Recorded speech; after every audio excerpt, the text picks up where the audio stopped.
तो 2047 के विकसित भारत की नींव रखने वाला चुनाव, आप कह सकते हैं कि भारत को तीसरी सबसे बड़ी अर्थव्यवस्था की गारंटी वाला चुनाव, तीसरी सबसे बड़ी आर्थिक महाशक्ति बनाने वाला चुनाव, आप कह सकते हैं कि 140 करोड़ भारतीयों के सपनों और संकल्पों को साकार करने वाला चुनाव।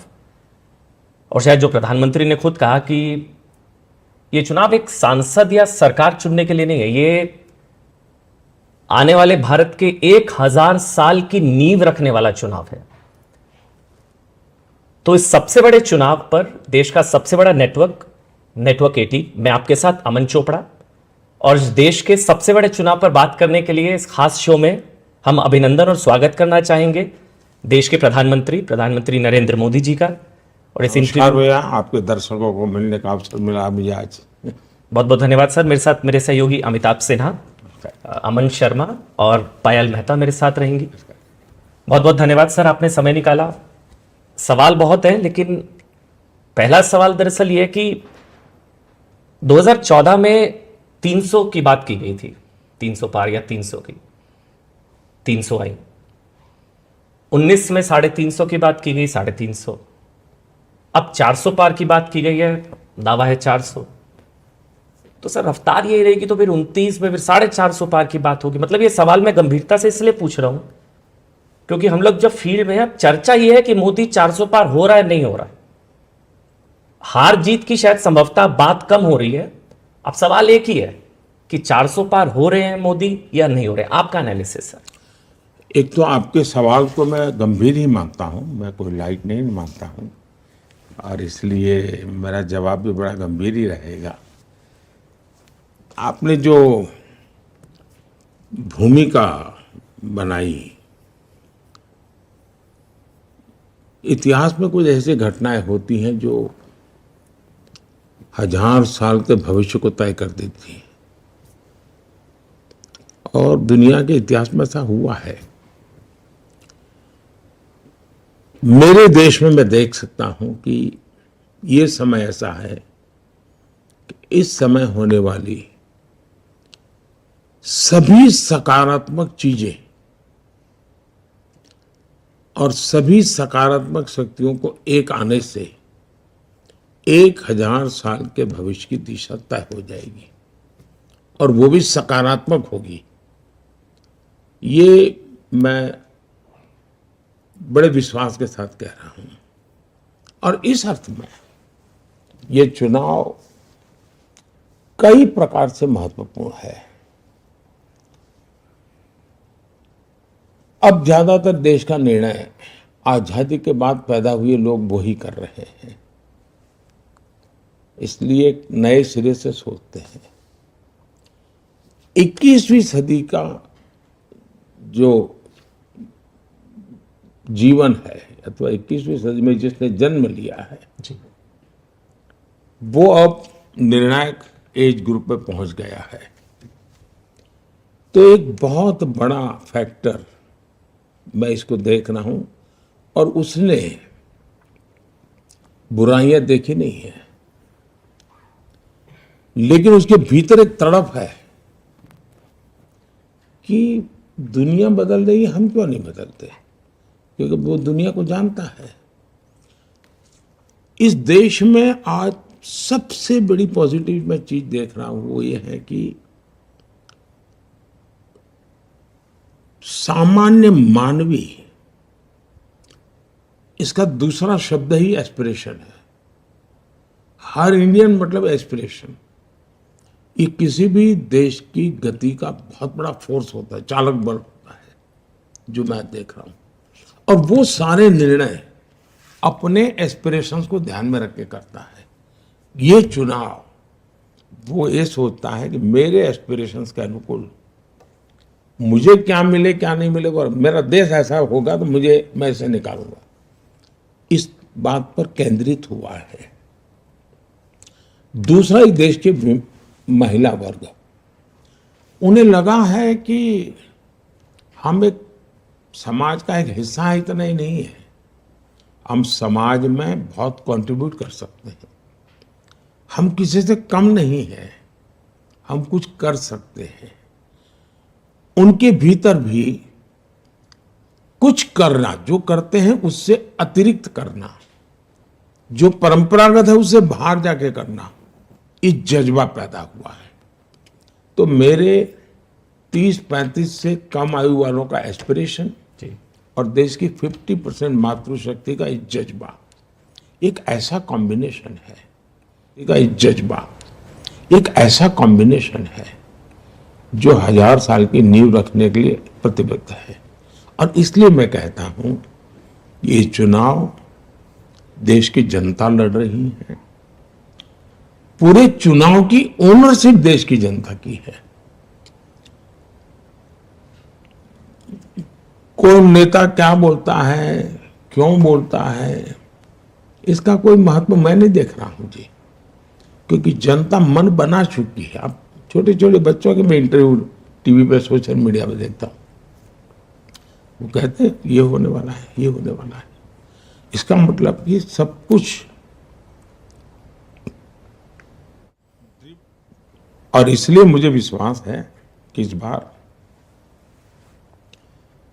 मजबूत सरकार, स्थिर सरकार, 400 पार वाली सरकार, निर्णायक सरकार, भविष्य की तरफ जाने वाली सरकार, ये मैं देख रहा हूं। मोदी जी, मैं जब आप बात करते हैं 400 पार का और कि बीजेपी 370 के पार जाएगी, एनडीए 400 के पार जाएगा, तो इसमें थोड़ा मैं अगर स्पेसिफिक्स में आपको लेके जाऊं, कई स्टेट्स ऐसे हैं, यूपी हो, बिहार हो, राजस्थान हो, छत्तीसगढ़ हो, मध्य प्रदेश हो, इसमें बीजेपी एक तरह से सैचुरेट पिछले इलेक्शन में कर गई, तकरीबन पूरा स्वीप हुआ। तो ये जो गेन्स हैं, जो 303 से 370 की जो जर्नी आप कह रहे हैं कि होगी, ये गेन्स आप किन स्टेट से देख रहे हैं? क्या ये दक्षिण भारत से आएगा, क्या ये बंगाल से आएगा, उड़ीसा से आएगा, आंध्रा तेलंगाना से आएगा? आपका थोड़ा अगर माइक्रो असेसमेंट हमें मिल पाए कि कैसे बढ़ेगा। देखिए, मैं गुजरात से आता हूं, तो गुजरात में हम कई समय से लगभग 2/3 मेजोरिटी से लेते थे, तो सोचने वालों का भी एक स्टैग्नेंसी जैसा हो गया था, उससे अधिक सोच ही नहीं पाते थे। अब मेरे से जब बात करते थे, क्या मोदी जी अब 2/3 मेजोरिटी, 3 दशक हो गए, मैंने कहा क्या बात करते हो जी, मुझे बहुत प्यार। और जब 156 हम जीत के आए उनके लिए अचरज था। अब ये 156 कहाँ से निकलेगी? तो कागज लेके बैठोगे तो नहीं दिखावा बैठेगा।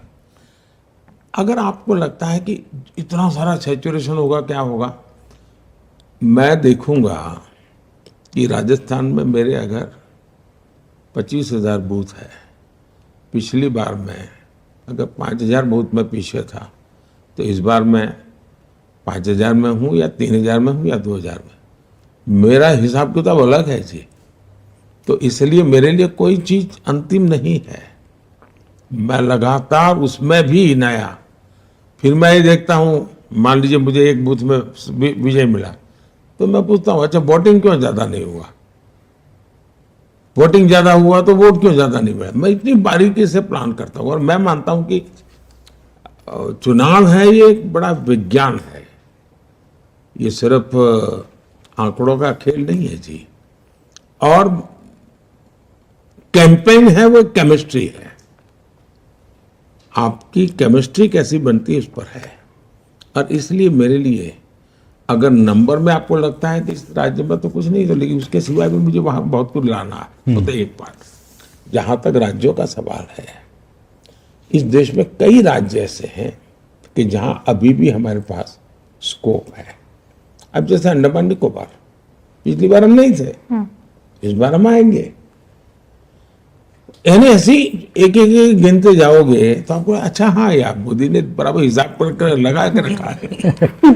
तो मेरा पक्का मत है कि हम बहुत सी जगह पे हम काफी कुछ करेंगे इस बार, क्योंकि दक्षिण भारत आपका एक बड़ा फोकस भी रहा है सिलेक्शन। ऐसा है कि मेरा फोकस पूरा हिंदुस्तान है, मैं टुकड़ों में नहीं सोचता और चुनाव के लिए मैं काम नहीं करता हूं।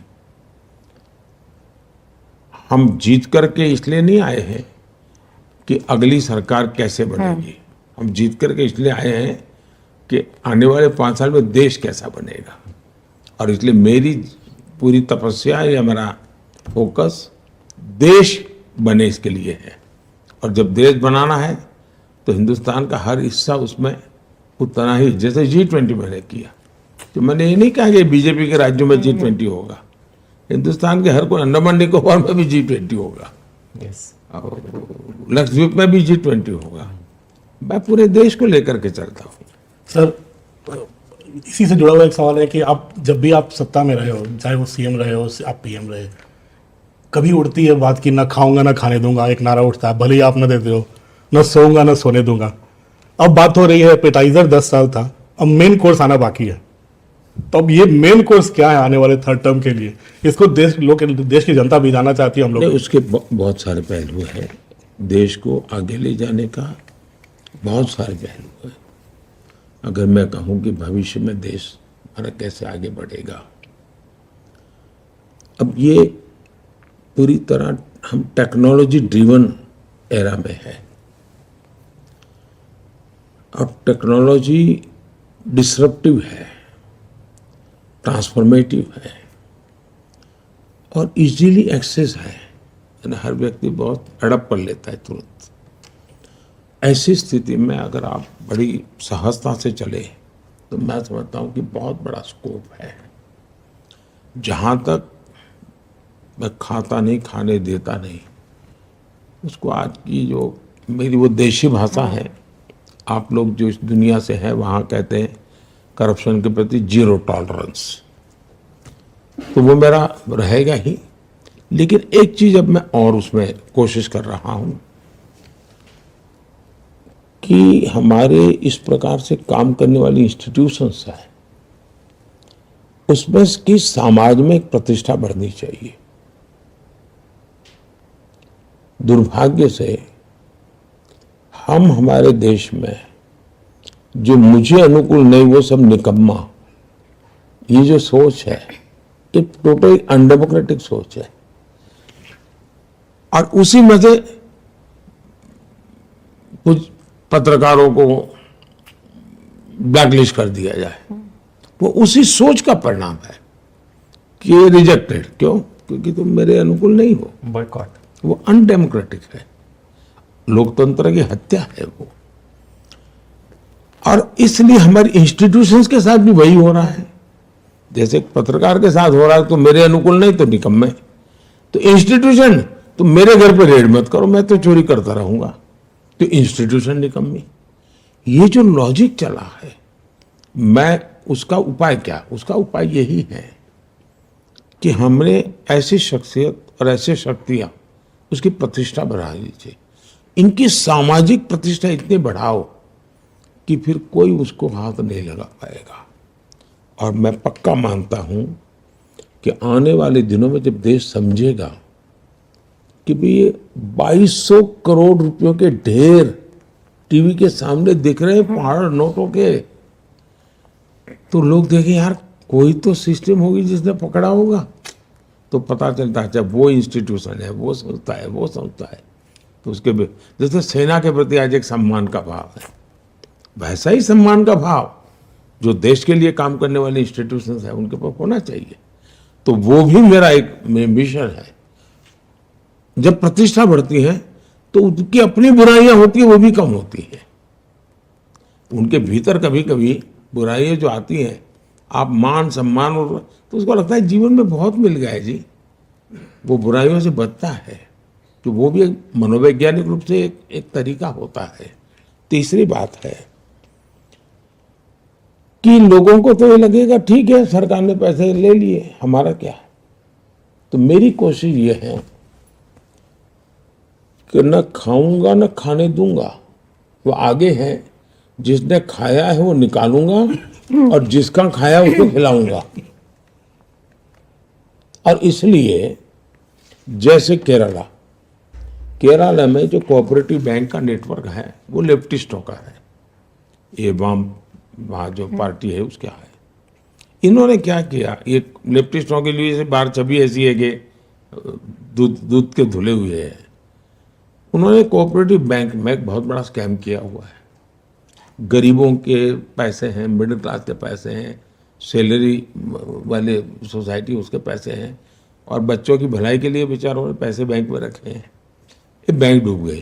क्यों डूबी? तो ये उसके संचालक जो कम्युनिस्ट लीडर हैं, उन्होंने खजाने का अपने पर्सनल व्यापार के लिए उपयोग किया और उसमें घाटा आया तो ये बैंक डूब गई, या उसमें से चोरी की तो बैंक साइफन कर गए पैसे। अब हमने उनकी प्रॉपर्टी को सीज किया है। अब मेरी इरादा यह है कि मैं इनकी पर्सनल प्रॉपर्टी को ऑक्शन करूंगा। जो पैसा आएगा, ये जो बैंक में जिसने पैसा जमा किया है उसका नाम है, उसको मैं वापस करूंगा। अब जैसा लालू जी ने, इससे प्रूवन केस है कि जमीन के बदले में नौकरी दी, रिकॉर्ड पे है, उसमें कोई बड़ा वो प्रॉब्लम नहीं है। अब पता है कि इसकी जमीन, ये नौकरी मिली और उसके बदले में जमीन लिखवा ली, तो मैं चाहूंगा कि जिसकी जमीन है उसको जमीन वापस मिले। बंगाल के अंदर करीब 3,000 करोड़ रुपया की संपत्ति हमारे जब्त की हुई है। अब ये जो वहाँ रेट कार्ड है हर नौकरी के लिए कि टीचर बनना है तो ये, पीएन बनना है तो हाँ, आंगनबाड़ी वर्कर, पैसा रेट कार्ड है, कट मनी, और नीचे से ऊपर तक ये पैसे ऐसे बांटे जाएंगे, ये व्यवस्था है। अब ये पैसे पकड़े गए हैं, नोटों के ढेर पकड़े हैं।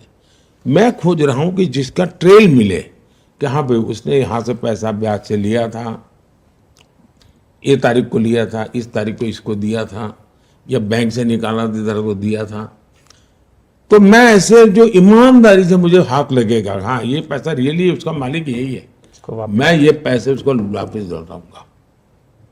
इसलिए अब मेरा न खाता हूं न खाने देता हूं, अब आगे में है कि जिसने खाया है उसको निकालूंगा और जिसका गया है उसको खिलाऊंगा। मोदी जी, क्योंकि मैं लंबा समय बंगाल में रही हूँ तो मेरा सवाल बंगाल से जुड़ा हुआ है। आप बंगाल में क्या बीजेपी के लिए प्रोस्पेक्ट्स दिखते हैं? और दूसरी बात यह है कि माँ माटी मानुष की बात करती थी ममता बनर्जी, आपके लिए भी मिक्स्ड इमोशंस रहते हैं। कभी आपको बहुत स्नेह से वो आम भी बेचती है, टॉक मिष्टी कहते हैं हमारे बंगाल में, मतलब खट्टा मीठा टाइप का रिश्ता है। आपको लगता है कि वो कंट्रोल नहीं कर पाई जिस तरह के अट्रॉसिटीज हम देखते हैं महिलाओं के खिलाफ? हमने असेंबली इलेक्शन में भी जिस तरह का वायलेंस देखा, आपको लगता है she has lost control completely off the state? ऐसा है कि उनको ये राजनीति सूट करती है, इसलिए वो सरकारी मशीन का उपयोग ही इस मकसद के लिए करती है। एक प्रकार से उनका शासन पर इतना कंट्रोल है, लेकिन गलत दिशा में है। वे शासन पे कंट्रोल नहीं है और शासन में बैठे हुए कोई लोग करते, ऐसा नहीं है। वो खुद ही करवाती हैं, खुद ऐसे करने वालों को प्रोटेक्शन देती है। उनका खुद का कन्विक्शन है कि ये जो कुछ भी हो रहा है यही रास्ता है सत्ता में रहने के लिए। और मैं मानता हूं मुख्यमंत्री जी मुझे आम भेज दें या मिष्टी दही भेज दें, वो तो शायद एक प्रोटोकॉल के हिसाब से वो करते रहते हैं, मैं उनका धन्यवाद भी करूंगा। लेकिन इसका मतलब ये नहीं है कि जो गलत हो रहा है उसके विषय में हम आंख बंद रख सकते हैं, ये तो नहीं हो सकता है। आप बंगाल में क्या प्रोस्पेक्ट्स देखते हैं भाजपा के लिए, खास करके इस इलेक्शन? भारतीय जनता पार्टी एक बहुत ही सफलता, इतनी तेजी से बीजेपी का ग्रोथ किसी राज्य में नहीं हुआ जितना बंगाल में हुआ। 3 में से हम 80 क्रॉस कर गए, 3 एमएलए थे। लेकिन मेरे देश का दुर्भाग्य देखिए और एक खान मार्केट गैंग देखिए कि जिसने सत्ता नहीं बनी इसलिए पराजय, अरे 3 से 80 क्रॉस कर गए भाई, बड़ा विजय था हमारा। लेकिन खान मार्केट गैंग ने देख लिया कि भाजपा के तो सपने खत्म हो गए। आज हमारे एमपी बंगाल में और बड़े शान से काम कर रहे हैं जी। और इसलिए भारतीय जनता पार्टी के लिए बहुत तेजी से विकास है, अद्भुत स्वीकृति है, समाज के सभी वर्गों में है। और अब बंगाल के लोग दूसरा विभाजन नहीं देखना चाहते। अब बंगाल को टूटता हुआ देखने की तैयारी बंगाल के लोगों की नहीं है। सर, बंगाल के बाद एक बार मैं दिल्ली को लेकर सवाल पूछना चाहता हूं। दिल्ली के मुख्यमंत्री अरविंद केजरीवाल 40 दिन तिहाड़ में गुजारे, बाहर चुनाव प्रचार वो कर रहे हैं, वो ये कह रहे हैं कि मतलब वो इकोसिस्टम या वो खुद इसको अपनी जीत बता रहे हैं, जैसे घोटाला हुआ नहीं, वो कह रहे हैं कि मुझे चुनाव जिताओगे तो मैं जेल नहीं जाऊंगा और रिजाइन बिल्कुल नहीं करूंगा, ये सब प्लॉट था मेरे अगेंस्ट। वो कह रहे हैं कि ये बेल है, मेरी जीत है। इसको आप किस तरह से देखते हैं सर? ऐसा है कि मैं व्यक्तिगत उनका जो मामला चल रहा है उस पर कोई भी टिप्पणी करूं उचित नहीं है, क्योंकि अभी मामला कोर्ट में है। मेरी चिंता कोई व्यक्ति नहीं है, मैं तो अदालत ने क्या कहा उसके पर अगर ध्यान केंद्रित करूं तो शराब घोटाले में हाईकोर्ट की टिप्पणी क्या है, हाईकोर्ट ने क्या कहा है, मैं उसको तो मानूंगा। एजेंसी ने क्या किया है छोड़ो, किसी बीजेपी स्पोक्स पर्सन ने क्या कहा है वो छोड़ो, वो स्वयं क्या कहते हैं वो छोड़ो। कम से कम हाई कोर्ट ने शराब घोटाले के बारे में जो कहा है और बहुत ही कड़ी टिप्पणी की है। अब चिंता का विषय ये है देश में और जो गंभीर है कि सार्वजनिक जीवन में कोई जिम्मेवारी नहीं रहेगी, अपनी खुद की बातों पर भी कोई कमिटमेंट नहीं रहेगा। सार्वजनिक जीवन में एक जमाना था, स्कूल में कोई बच्चा अगर कॉपी करता है और पकड़ा जाए तो महीने भर स्कूल नहीं आता था, उसके माँ बाप भी शर्माते थे, यार मेरा बेटा एग्जाम में कॉपी करने में पकड़ा गया था। ये स्थिति थी, यानी इन चीजों को बुरा माना जाता था हमारे समाज में। आज बेशर्मी के साथ सजा जिनको हो चुकी है, जिन पर गंभीर आरोप लगे हैं, उनको कंधे पे लेकर के आप सार्वजनिक रूप से नाच रहे हो, ये जो पतन हुआ है वो चिंता का विषय है। मुझे कोई पर्सन से लेना देना नहीं है। अगर ये हुआ तो भ्रष्टाचार की होता क्या, पहले जमाने में डाकू होते थे, महिमा मंडन होता था उनका, वो डकैती करते थे, महिमा मंडन होता था समाज में। अखबारों में भी मैं जो पहले के जमाने में दो पेज स्टोरी, कवर स्टोरी मिलती थी उनको कि ऐसा ऐसा उसका तो जीवन ऐसा, वो तो ऐसा कर सकता है, और वो बड़े बन जाते थे।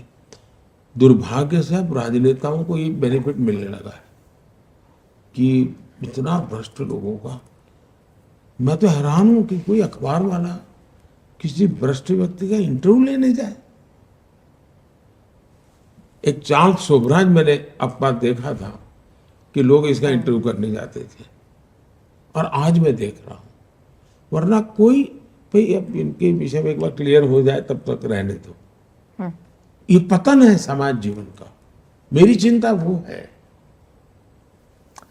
मोदी जी, कोई भी लीडर हैं जो प्रधानमंत्री 2 बार रह लें, थोड़ी बहुत एंटी इनकम्बेंसी आ जाती है। इस देश में 3 बार सिर्फ नेहरू जी चुनाव जीत पाए, बट आपके खिलाफ ग्राउंड पे जब हम जाएं तो लोग भी कहते हैं, बीजेपी के लोग भी कहते हैं कि एक प्रो इनकम्बेंसी है।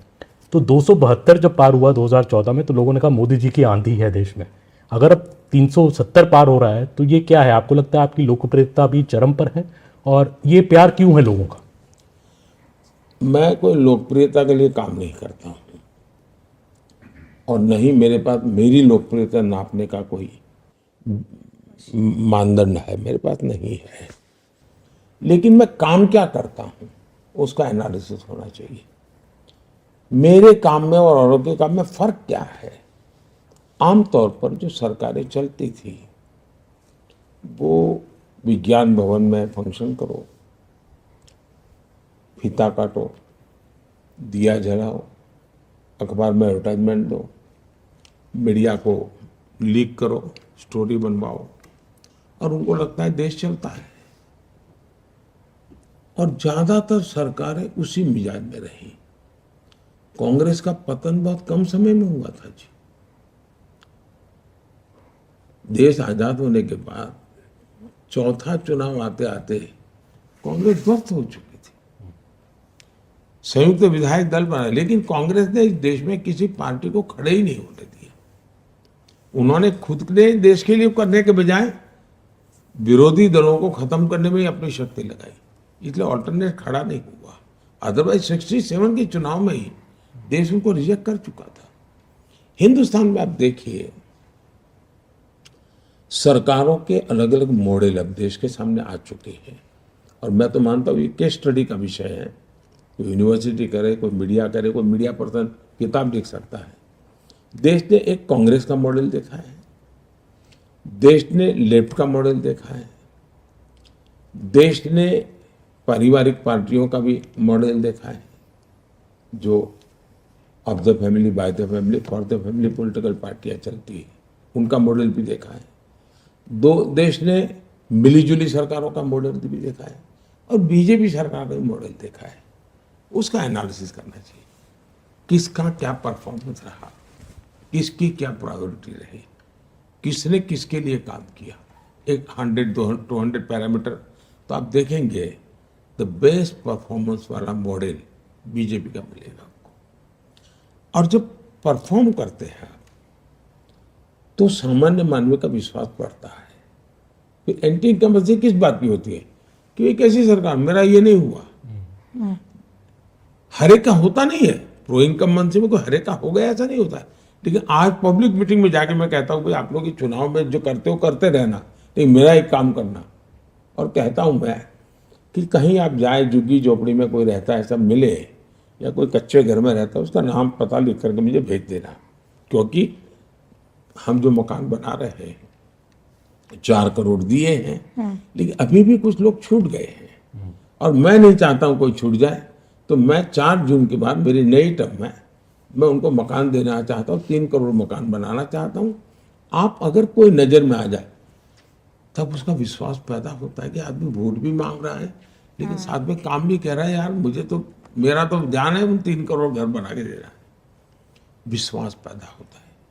अब डिलीवरी जब करते हैं, और मेरी सरकार की सबसे बड़ी ताकत है, जो हिंदुस्तान की सभी सरकारें कभी मुझे कॉम्पीट नहीं कर पाई, कोई पॉलिटिकल पार्टी गुजरात में भी कॉम्पीट नहीं कर पाई, वो है लास्ट माइल डिलीवरी। मैं योजनाएं जिसके लिए बनाता हूँ उसके लिए, और मेरा इसके लिए काम करने का मेरा तरीका है। मैं एक उदाहरण देता हूँ। मैं जब गुजरात में था तो मैंने अलग अलग स्तर के एक 20-22 अफसरों को बुलाया। कुछ सीनियर मोस्ट थे, कुछ एकदम जूनियर थे, तो मिडिल लेवल को 20-22 को बुलाया। तो उनको पता नहीं था मैंने क्यों बुलाया, बिठाया सबको। तो मैंने सबको एक पैड दिया लिखने के लिए, गए वो लेकर के ही आते हैं डायरी, लेकिन मैंने कि उनको दिया। मैंने कहा मुझे आप बताइए कि एक वीडियो है, गांव में रहती है, अनपढ़ है, और सरकार की ये स्कीम है, उसकी वो हकदार है। उसको ये प्राप्त करने के लिए स्टेप 1 क्या करना, स्टेप 2 क्या करना, 3 क्या करना, 4 करना, कैसे करना, कहाँ जाना, मुझे आपकी मैंने डायरी दी, इसमें लिख करके बताओ। मैंने उनको कहा लिखो। यू बी सरप्राइज, सबके सब फेल हो गए। फिर मैंने कहा, मैं कुछ वो नहीं, बड़े प्यार से बात करता था। मैंने कहा मुझे बताइए भाई, आप IAS अफसर हैं, किसी की 20 साल की नौकरी हो गई, किसी की 2 साल की हो गई, आपको पता नहीं है कि एक वीडियो को बेनिफिट लेने के किस किस जगह से गुजरना पड़ता है, फॉर्म कहाँ से लेना होता है, अप्लाई का। मैंने कहा बताइए, हमने ऐसी व्यवस्था बनाई, उस वीडियो को क्या फायदा होगा। तो उनको लगता है हाँ यार कुछ तो कमी है, और फिर वो करेक्ट करते थे। तो मेरे दिल में ये रहता है कि भाई मैं योजना बना दूं, वाहवाही करूं, एक एडिटोरियल छप जाए, ठीक है, मेरा गुजारा हो जाएगा। लेकिन आम आदमी, मेरी पूरी कार्यशैली ये लास्ट में डिलीवरी की है, परफॉर्मेंस की है, और उसका परिणाम होता है। दूसरे जैसे स्वच्छता अभियान, स्वच्छता अभियान में तो सरकार ने क्या करना था, लेकिन मैं झाड़ू लेकर के घूमता था। छोटा सा बच्चा भी अपने दादा को कहता है कि दादा मोदी जी ने ना कहा है। चीज को छोटी मत मानिए जी। आज के युग की बहुत बड़ी घटना है। इसी के लिए आप लोगों का शब्द है प्रो इनकम्बेंसी, और इसके लिए तपस्या करनी पड़ती है, खपना पड़ता है, और निस्वार्थ भाव से कोई कुछ भी कहे सो हमने अच्छा करना है तो करते रहना चाहिए। वो देश देखता है जी, जनता जनार्दन ईश्वर का रूप है, उसको सब समझ होती है। तो मुझे आज तक मेरे जीवन में यही बेनिफिट मिला है। सर इसमें थोड़ा सा मेरा रीजनल एस्पिरेशन जाग रहा है। मैं बिहारी हूँ और सर आपने जितना बिहार की जनता को आप पर भरोसा है, बिहार में जब बाढ़ आई थी आपने नाव भेजे थे, रसद भेजी, बम फट रहे थे, आप गांधी मैदान में वहाँ पर खड़े थे, हम लोग वहाँ पर मौजूद थे। सर आपकी रोड शो में मैंने पिछले हफ्ते देखा पटना में, ऐसी अद्भुत भीड़, मैंने तो मुझे लगता है जेपी मरे थे 77 में, मैं छोटा था, गांधी मैदान भी उतना नहीं भरा था जितनी भीड़ उस दिन आ गई थी। तो एक भरोसा है जनता को वहाँ पर, लेकिन बिहार लगातार पिछड़ा जा रहा है। हम जैसे बिहारियों की सबसे बड़ी चिंता है कि वापस जाने की सोच भी नहीं पाते, अपने घर जाने का, गांव जाने का। क्या है आपके पिटारे में, क्या आश्वासन है बिहार की जनता के लिए? मोदी भरोसा क्या है वहाँ के? मैं बताता हूँ जी। देखिए, अब बिहार छोड़ दीजिए, मेरा 2013 का भाषण है, 2013 का। तब मैं प्रधानमंत्री कैंडिडेट भी नहीं था, मैं मेरी पार्टी के इलेक्शन कैंपेन का चीफ था, और दिल्ली में ही मेरा एक भाषण था। उसमें मैंने कहा था कि हिंदुस्तान के उज्जवल भविष्य के लिए हमें भारत के पूर्वी भारत को डेवलप करना होगा, और पहला टारगेट होना चाहिए कि उसको पश्चिम के बराबरी में लाना। पश्चिम मतलब गोवा, गुजरात, महाराष्ट्र, पंजाब, हरियाणा, कर्नाटक, पूरा। और अब देखिए, हिंदुस्तान को दो हिस्से दिखेंगे आपको। राइट साइड का जो हमारा पूर्वी भारत है वो समृद्ध भारत है, सारी हमारी खनिज संपदाएं हैं, नेचुरल प्रॉपर्टी सारी वही है, पानी तो वहाँ, ह्यूमन रिसोर्स तो वहाँ, कोयला तो वहाँ, आयरन ओर तो वहाँ, सब कुछ वहाँ है। वहाँ गरीबी है, और यहाँ पर अब जैसे गुजरात, उसके पास नमक के सिवा कुछ नहीं है, वहाँ एक भी डायमंड नहीं है, लेकिन दुनिया में 10 में से 8 डायमंड किसी न किसी गुजराती का हाथ लगा हुआ है। तो ये ऐसी स्थिति क्यों? तो मेरा 13 का भाषण है कि हमने पूर्वी भारत को डेवलप करना चाहिए। और आपने देखा होगा जो हमने बिहार में इंफ्रास्ट्रक्चर का काम किया है, आपने देखा ब्रिज के काम लंबे अरसे से अटके हुए थे, इंडस्ट्री के लिए लॉ एंड ऑर्डर की सिचुएशन जो है उसकी चिंता करना, यानी ऐसे हर विषय पर बल देना।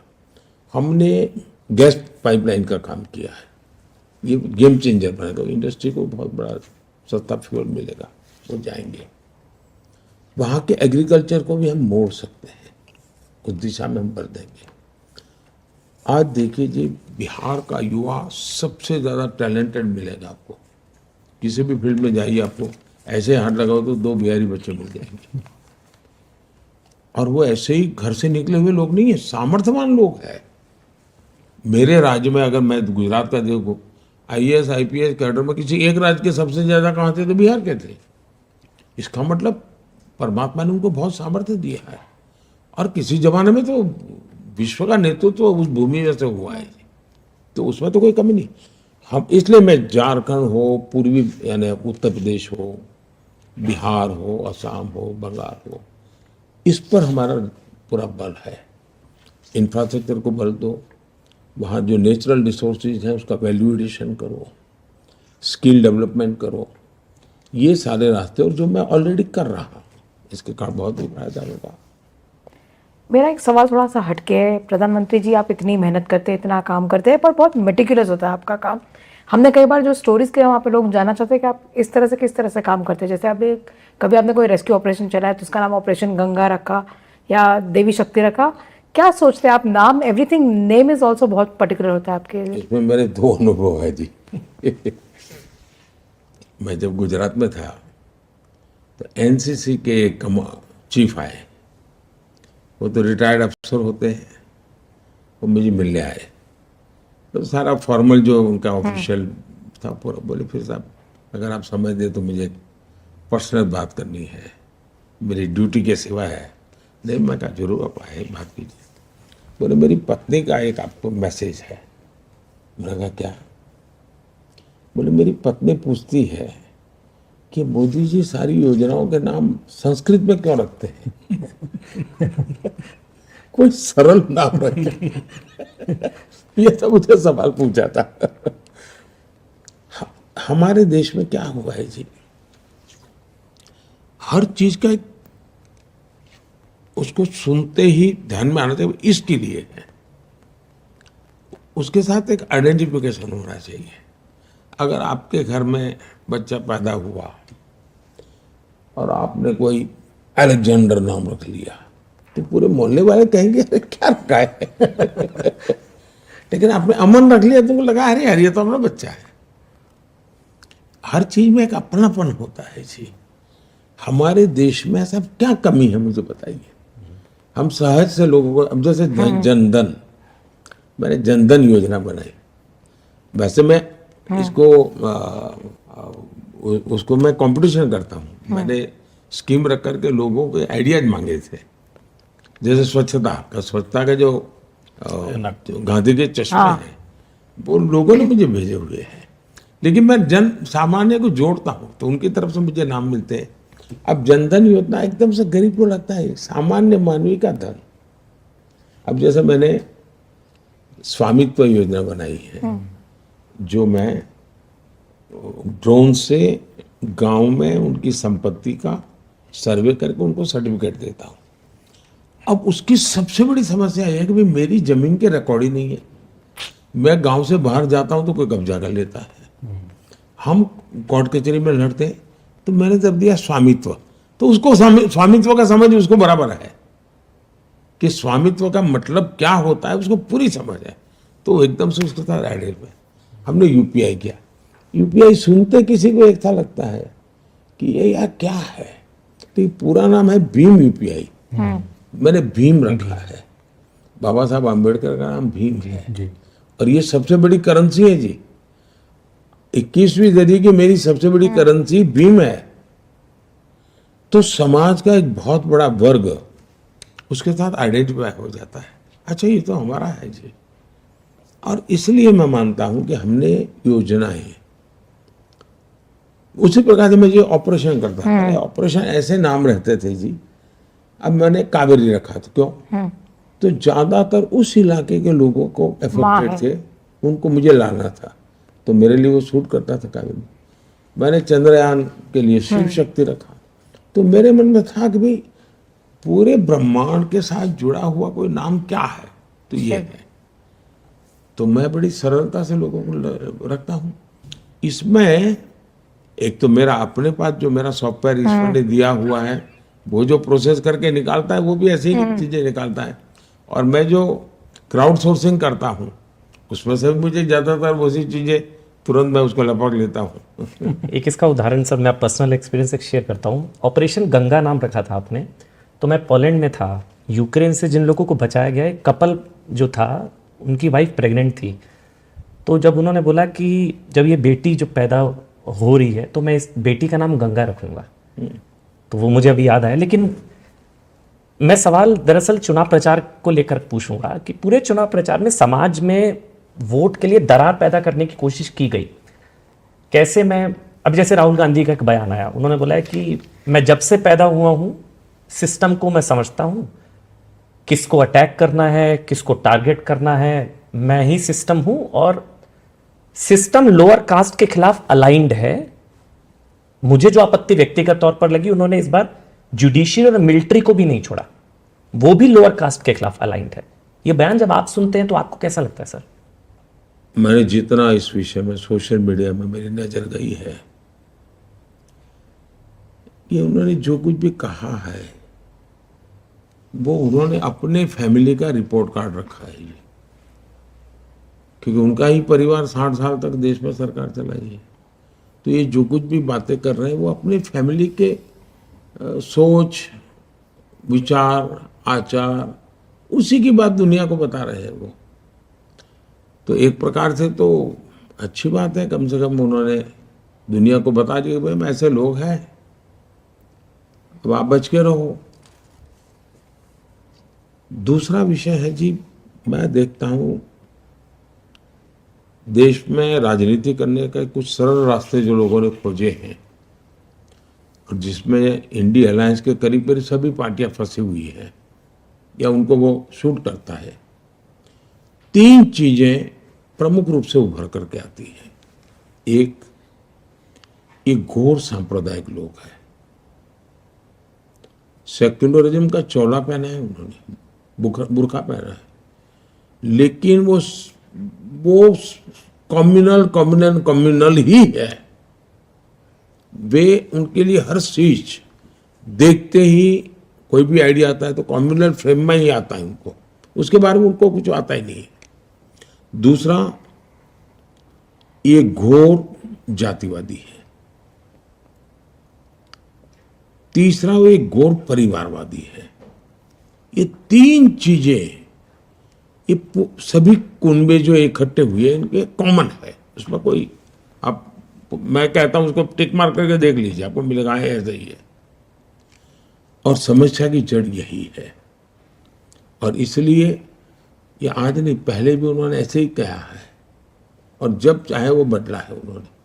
आपको इंदिरा गांधी का भाषण मिलेगा जिन्होंने जातिवाद के खिलाफ बहुत लंबे भाषण किए हैं, और उन्हीं के परिवार के लोग जातिवाद के ऊपर लंबे लंबे भाषण देते सुनाई दे रहे। मतलब कोई सोशल रिस्पॉन्सिबिलिटी नहीं, अकाउंटेबिलिटी नहीं, जो मर्जी पड़े जब चाहे वो कुछ भी बोलो और भाग जाओ, दुनिया को गुमराह करो, ले लो। तो मेरे जैसे व्यक्ति को जो सिद्धांतों को, आदर्शों पर, विचारों पर चलता है, उसको जरा मेहनत ज्यादा पड़ती है, और जिसको मेरा विरोध करना है उसके लिए भी सरल हो जाता है। ये तो बड़ा आइडियल है, क्या करके उसको कुछ भी विरोध करना बड़ा सरल हो जाता है।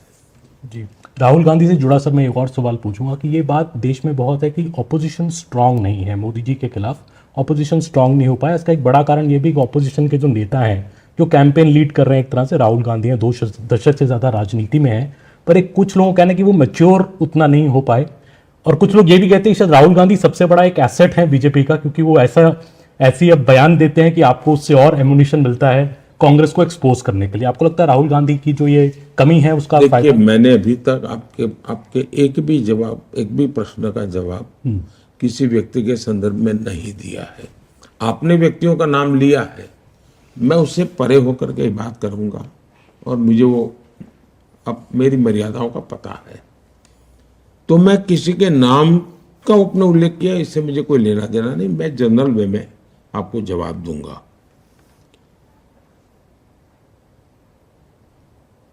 लोकतंत्र के लिए बहुत आवश्यक है कि एक बहुत ही मजबूत विपक्ष हो, बहुत ही सजग विपक्ष हो, और सरकार को तलवार की नोक पर चलने के लिए मजबूर करे, ऐसा विपक्ष होना ही चाहिए। और मुझे इस देश में टैलेंट की कमी नहीं लगती है। इस देश में भरपूर टैलेंट है, उनको अवसर दिया जाए। मुझे लगता था कि 2014 से 2024 एक अच्छा विपक्ष मुझे मिलता। मेरे भी जीवन में कोई कहेगा क्या कमी है, तो अब अच्छे विपक्ष का अभाव ही मैं कमी महसूस करता हूँ, क्योंकि उनसे मुझे कोई पॉजिटिव कंट्रीब्यूशन मिल ही नहीं रहा है। मैं तो सोच रहा था इन लोगों ने 60 साल सरकार चलाई है, तो मुझे सरकार चलाने में सुविधा होगी, मैं जाते आते पूछ लूँगा बेचारे बताइए क्या करना है क्या नहीं। प्रणब मुखर्जी साहब थे तब तक मुझे थोड़ा बेनिफिट होता था, वो अपने अनुभव मुझसे शेयर करते थे, लेकिन बाकी मुझे वो बेनिफिट मिला ही नहीं। तो मुझे खुद को ही, मेरी पार्टी के जो अनुभवी लोग थे उनसे जो मदद मिली, उन्हीं से मुझे अपनी दुनिया खड़ी करनी पड़ी। और मुझे गुजरात का बड़ा मेरा अनुभव था, वो मेरे काम आया। विपक्ष किसी भी प्रकार से काम नहीं आया, और नकारात्मकता इतनी कि देश हित के अत्यंत महत्वपूर्ण निर्णय जो कभी उनकी खुद की पार्टी के मैनिफेस्टो में है, वही आज उनको पॉलिटिकली बेनिफिट लेने के लिए उसे उल्टा करना, ये चीज मैं समझता हूं कि चिंताजनक है। लेकिन मैं इस बात से सहमत हूं कि भारत जैसे लोकतंत्र में मजबूत विपक्ष होना चाहिए, सक्रिय विपक्ष होना चाहिए और बहुत ही वेल ट्रेड, वेल इन्फॉर्म विपक्ष होना चाहिए। इसका लाभ होता है जी। मैं गुजरात में था सीएम, मेरे यहाँ विपक्ष में जो लोग थे, लेकिन सभी सीएम वगैरह बैठते थे तो उसका एक दबदबा रहता था जी, और उसका लाभ होता था।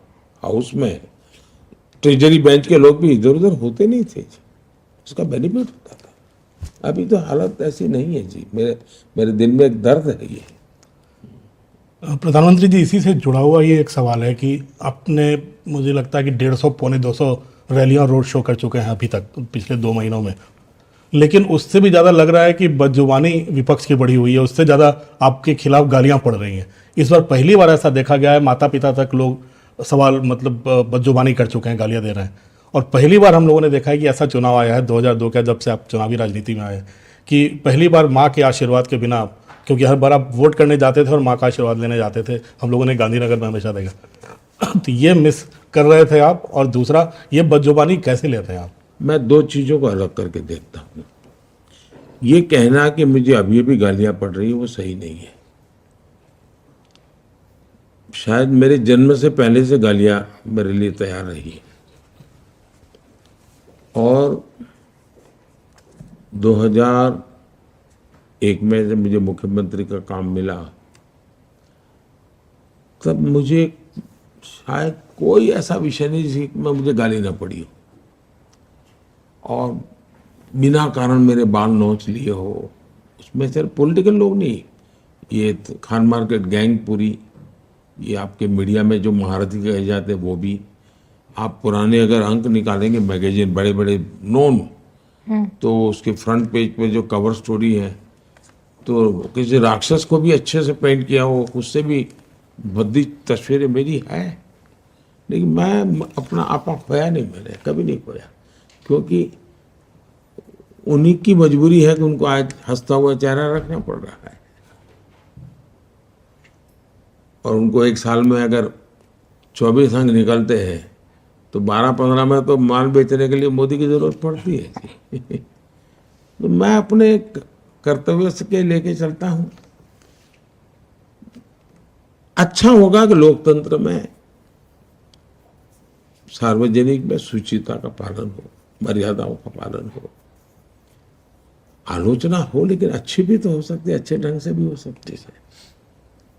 ऐसा नहीं हमसे भी कोई गलती नहीं हुई होगी जी, मैं नहीं कहता हूं, लेकिन हम सब ने सोचना चाहिए। मैं किसी को उपदेश दूं उसके क्या मतलब है। मोदी ने खुद ने भी कभी गलती की होगी, मोदी के साथियों ने भी गलती की होगी, लेकिन भारत में ये स्थिति ठीक नहीं है, जो हो रहा है ठीक नहीं है। मैं आपसे एक सवाल और पूछना चाहूंगी युवाओं से जुड़ा। आपने हमेशा कहा है कि जो युवा है वो हमारे आने वाले 50 साल का भविष्य तय करेंगे। तो जो हमारे जो खेल प्रेमी युवा है सर, आपने कई जगह पे बताया कि 2036 की ओलंपिक्स की हम बिडिंग करेंगे। सर उसकी क्या तैयारी हमारे खेल से जुड़े जो युवा है वो जानना चाहते हैं आपसे। बहुत ही अच्छा सवाल आपने पूछा है। जिसने G20 का पूरा बारीकी से एनालिसिस किया होगा वो इस विश्वास कर सकता है कि हाँ, अब भारत की क्षमता है, भारत की क्षमता है इन चीजों को करने की। कॉमनवेल्थ गेम के कटु अनुभव इतने थे कि लोगों को विश्वास टूट गया था, यार कुछ हो नहीं सकता है। लेकिन G20 के बाद देश का विश्वास नहीं, हम भी कर सकते। G20 का दूसरा फायदा यह हुआ कि देश के 60-70 अलग अलग स्थानों पर G20 उतने ही शान से हुई, तो देश के हर कोने में विश्वास पैदा हुआ है। दिल्ली में करते तो लगता है एक सरकारी कार्यक्रम हुआ है, लेकिन एक प्रकार से पीपल्स ड्रिवन G20 हुई। इससे कारण एक विश्वास बनता है कि ये देश कितने ही बड़ी चीजों को कर सकता है। और आज के युग में मेरा मानना है कि भारत है, जैसे मैं कहता हूँ मेड इन इंडिया, तो उसके पीछे मेरे मन में है कि एक इंफ्रास्ट्रक्चर तैयार होता है, धनी लोग खर्चा करते हैं, यहाँ रहते हैं। उसी प्रकार से मैं कहता हूँ कॉन्फ्रेंस डेस्टिनेशन इंडिया में होना चाहिए। उसी प्रकार से मैं कहता हूँ कि भाई हमारे यहाँ स्पोर्ट्स इवेंट्स होने चाहिए। और मैं आजकल छोटे मोटे, अब जैसे मैं 2029 यूथ ओलंपिक मैं चाहता हूँ कि देखो इसको, चेस का वर्ल्ड ओलंपिक मैं कहता हूँ, आपने बीच ओलंपिक्स का भी जिक्र किया। बीच ओलंपिक मैंने कहा हाँ ले आओ। 2036 हम ट्राई करें। और अभी से मैंने एक टीम बनाई है, उसको मैंने कहा है कि भाई जितने भी ओलंपिक होंगे उसमें ऑब्जर्वर के नाते 2 महीने वहाँ जाओ, स्टडी करो हर बारीकी के। और उससे भी आगे मैं बताता हूँ, मैं अटलांटा में ओलंपिक देखने गया था यूएसए में। मैं खुद खिलाड़ी नहीं हूँ, लेकिन व्यवस्थाओं को सीखना समझना मेरी रुचि है। तो मैं जाकर के देखा कि भाई इतना बड़ा इवेंट ऑर्गेनाइज कैसे करते हैं। तो मेरी प्रिय कुछ गेम में देखने जाता रहा, भारत के लोग खेल रहे तो, लेकिन पूरा समय मैं देखता था तो मैंने देखा बड़ा इंटरेस्टिंग था उन्होंने क्या किया था। और मैं कभी कभी बता, मैनेजमेंट मेरी रुचि है, चीजें सीखने का मेरा शौक है। 200-250 किलोमीटर दूर से कोई आ रहा है, कितने दूर? तो 200-250 किलोमीटर उसको पार करनी होगी अपनी गाड़ी, ओलंपिक स्टेडियम से 200-250 किलोमीटर। मतलब एक कार का वहां बस होगी, तो कार खाली करो, बस में बैठ जाओ। उसको जो गेम में जाना है उसका कलर, उस गाड़ी का कलर सब सेम रहता था। तो उसको पता है कि मुझे अगर हॉकी में जाना है तो मुझे इस कलर वाली बस में बैठना है, तो अपनी गाड़ी छोड़ के उस बस में बैठता है। फिर वो बस एक मेट्रो स्टेशन पर जाती थी, तो बस के लोग सब मेट्रो में उस कलर वाले डिब्बे में बैठ जाते थे। अच्छा, वो कलर वाली जब मेट्रो आती तो बैठते थे, वो सीधी उस स्टेडियम के पास जाती थी।